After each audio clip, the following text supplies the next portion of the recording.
What does the SCOTUS ruling mean for the housing market? I'll explain next on Tom's Take. You're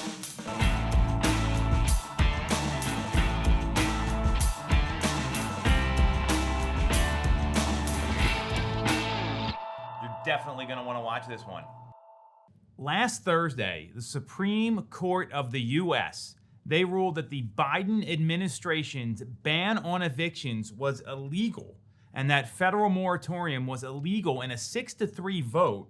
And that's really put things in a bit of a tailspin, because first the eviction ban was up, then it wasn't, now this. And the big question is what's going to be happening in the market.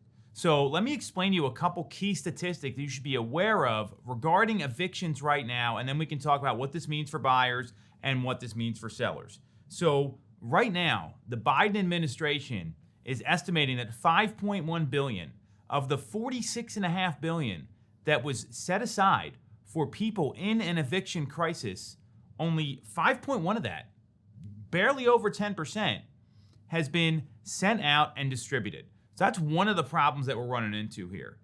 The Consumer Financial Protection Bureau, they are estimating that 11 million people are behind on their rent, and their prediction is that 3.6 million of those will actually get evicted. So it gives us a kind of a sample size here of what we're going to be looking at.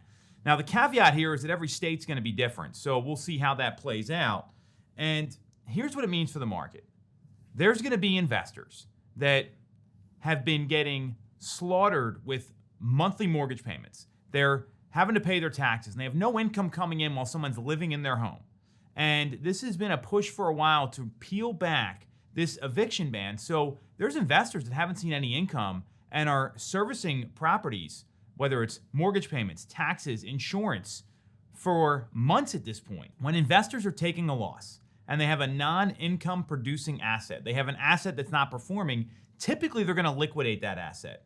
Now, we know some people get emotional about housing and they want to hold on to it, but these are investors, and that's really important to identify.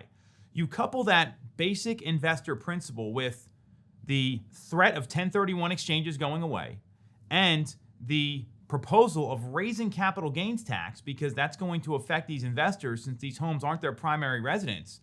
Like I said a couple weeks ago, what I anticipate happens here is now that this eviction ban is over, you're going to see more investors start to cash out. So for a buyer, if you're in like that first-time move-up buyer category, because not a lot of investors buy premium homes to rent out. They're typically looking at your starter home, your move-up home, where there's a positive cash flow. If you're a buyer, this may help you find some inventory. And this should create inventory and continue with the increase we've seen in inventory over the past couple months. Not a lot, going from that 1 month to 1.2, 1.3 month supply in the suburbs, and in Philadelphia going from about a 2 to a 2.4 month supply. Not a lot, but this will bring some more properties to the market.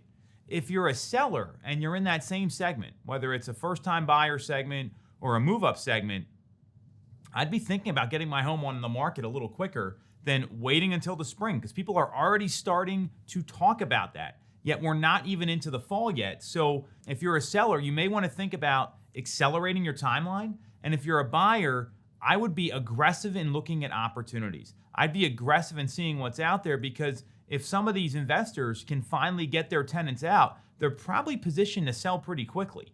So food for thought, latest SCOTUS ruling. Any questions? You know where to get me.